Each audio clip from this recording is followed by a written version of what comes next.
Condicionamiento clásico.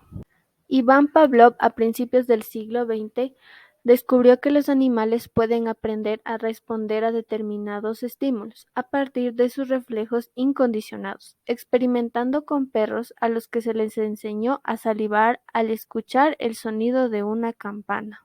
¿Qué es el condicionamiento clásico? El condicionamiento clásico obedece a un patrón de estímulo-respuesta donde un sujeto es capaz de asociar un determinado evento con otro y por ende con una conducta esperada de él, por asociación de eventos en la memoria.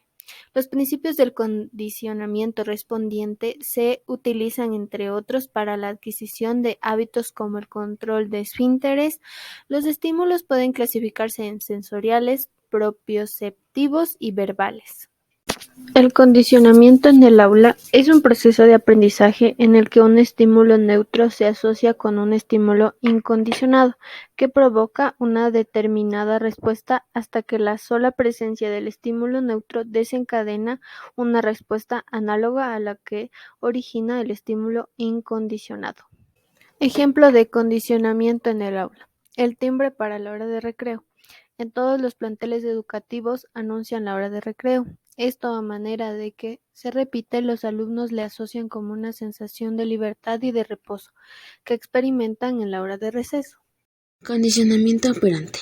El condicionamiento operante, también conocido como condicionamiento instrumental, es un proceso, herramienta o estrategia de aprendizaje que depende de la probabilidad de que una determinada respuesta siempre dependa de los resultados esperados.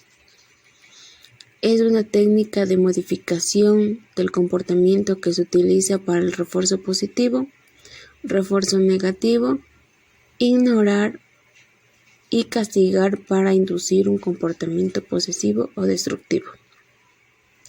Como tal, en consecuencia, las acciones, la moral o el comportamiento del niño pueden verse modificados por sus consecuencias. Un proceso de aprendizaje conductual en el que un comportamiento se combina con refuerzo positivo, refuerzo negativo. Debido al refuerzo, el comportamiento ocurre más rápido, con mayor frecuencia y es menos probable que desaparezca. Un ejemplo serían las buenas calificaciones de los niños. Son recompensados con aprobación paterna y materna en forma de obsequios o celebraciones. Este refuerzo positivo se asociará al esfuerzo de estudio y fomentará cada vez mejores calificaciones.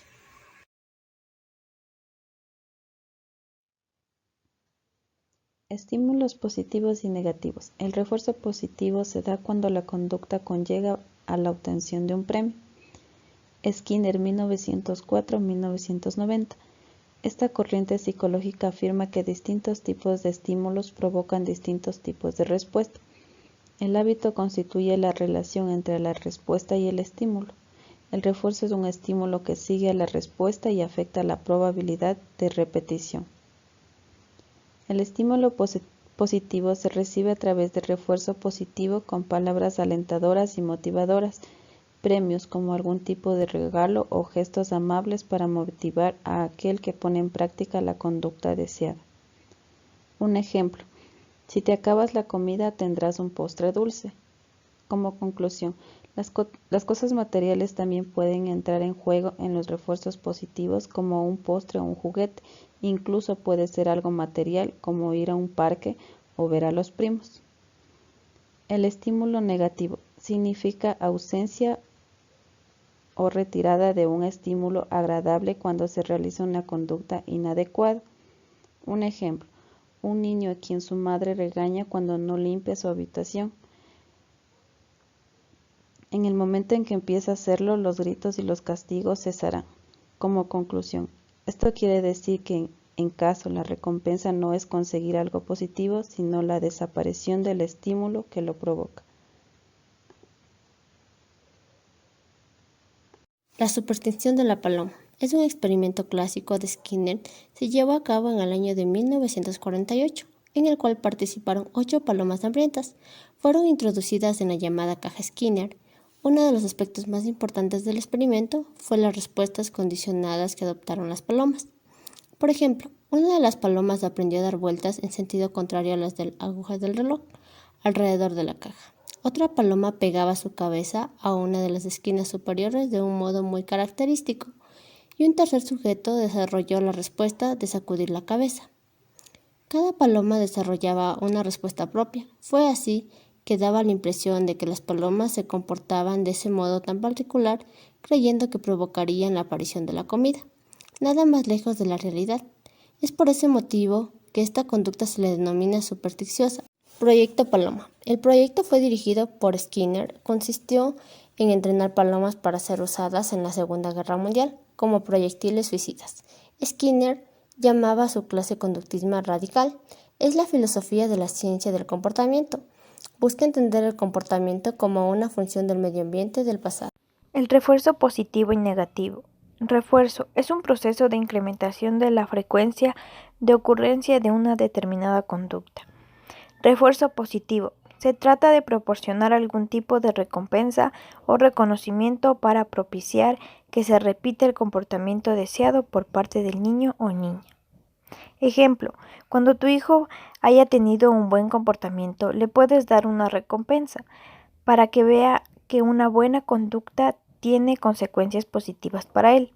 Puede ser escoger una película para ver en familia, hacer un postre entre familia o dejar que escoja la recompensa que más le guste, pero que sea realizada en familia. El refuerzo negativo es la eliminación de estímulos desfavorables después de la presentación de un comportamiento. En el refuerzo negativo, el comportamiento o respuesta se logra por la eliminación de algo. Por ejemplo, si haces los deberes, estudias según el calendario que tenemos, esta noche no tendrás que fregar los platos.